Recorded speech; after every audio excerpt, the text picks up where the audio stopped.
ये लंबी कतार जो आप इस वीडियो में देख रहे हैं वो बस के लिए खड़े लोगों की नहीं है। दरअसल ये लाइन सांगली सहकारी बैंक के बाहर लगे लोगों का है और ये लाइन इसलिए लगी है क्योंकि जिस पेटी में ये लोग अपनी मेहनत की कमाई सुरक्षित रखते थे, अब दरअसल उसी पेटी में छेद हो चुका है। जी हाँ, ये लाइन तब से लगी है जब से लोगों को पता चला है कि सांगली सहकारी बैंक का लाइसेंस आरबीआई द्वारा रद्द कर दिया गया है और अब ये वो लोग हैं जिनकी जमा पूंजी इसी बैंक में जमा है। तो सवाल उठता है कि क्या बैंक अपने ग्राहकों का पैसा वापस कर पाएगी या नहीं। वैसे बैंक की तरफ से यही दिलासा दिया जा रहा है कि 6 महीनों के अंदर बैंक सभी के पैसे वापस दे देगी। इस पर लोगों का क्या कहना है ये भी देखिए। हाँ, वही मैं बोल रही हूँ कि कल इसकी क्या गारंटी। अभी आज कोई नहीं बोल रहे कि देंगे देंगे देंगे। 6 महीने के बाद आओ, 6 महीने के बाद ये ताला लगा के चले गए, हम किसके पास जावे, किसका हाथ पैर जोड़े। तो मैं तो सरकार से यही निवेदन करना चाहती हूँ कि सबकी पूंजी इसमें है।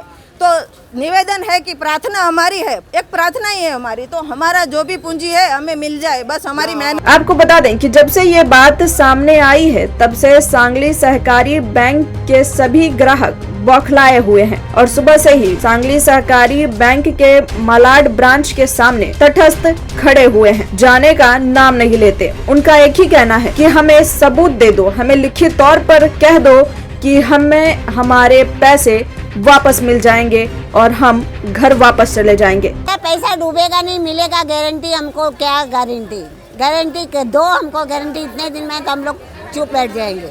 लेकिन अचानक इतनी बड़ी बात आखिर हो कैसे सकती है? क्या सच में लाइसेंस रद्द कर दिया है या फिर सिर्फ? आपको बता दूं कि भारतीय रिजर्व बैंक ने शुक्रवार को कुछ बैंकों पर कई तरह के प्रतिबंध लगा दिए हैं, जिसका असर ग्राहकों पर सीधी तौर पर पड़ेगा। यह प्रतिबंध देश के 4 सहकारी बैंकों पर लगाया गया है, यानी कि सांगली सहकारी बैंक एक अकेली नहीं जिसे इन प्रतिबंधों का सामना करना पड़ रहा हो। ऐसी और भी बैंकें हैं जिन पर आरबीआई ने प्रतिबंध लगाया है और ये प्रतिबंध अगले 6 महीनों के लिए होगा। केंद्रीय बैंक ने इन 4 सहकारी बैंकों की बिगड़ती हुई स्थिति को ध्यान में रखते हुए लगाया है। आरबीआई के इस कदम के बाद जमाकर्ता एक निश्चित अमाउंट तक ही बैंक से पैसे निकाल सकेंगे। वहीं ग्राहकों को इन बैंकों द्वारा इन पैसों पर कोई भी लोन नहीं दिया जाएगा। तो अगर आपका भी इन बैंकों में खाता है तो जान लीजिए कि अब आप कितने अमाउंट तक खाते से पैसा निकाल सकेंगे। आपको बता दूं कि सांगली सहकारी बैंक के मामले में यह सीमा 45,000 रुपए है, यानी कि आपका अगर अकाउंट सांगली सहकारी बैंक में है तो आप 45,000 रुपए बाहर निकाल सकते हैं। तो अब बात आती है कि क्या सचमुच इन बैंकों का लाइसेंस रद्द कर दिया गया है आरबीआई की तरफ से? तो इस मामले में केंद्रीय बैंक ने कहा है कि आरबीआई द्वारा निर्देशों के मुद्दों को बैंकिंग लाइसेंस रद्द करने के रूप में नहीं लिया जाना चाहिए। प्रत्येक मामले में भारतीय रिजर्व बैंक ने कहा है कि वह परिस्थितियों के आधार पर निर्देशों में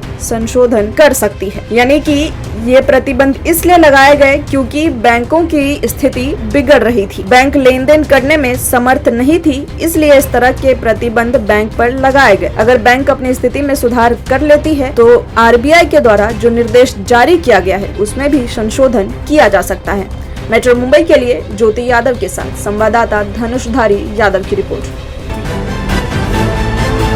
खबरों का शहंशाह मुंबई बोले तो मेट्रो मुंबई।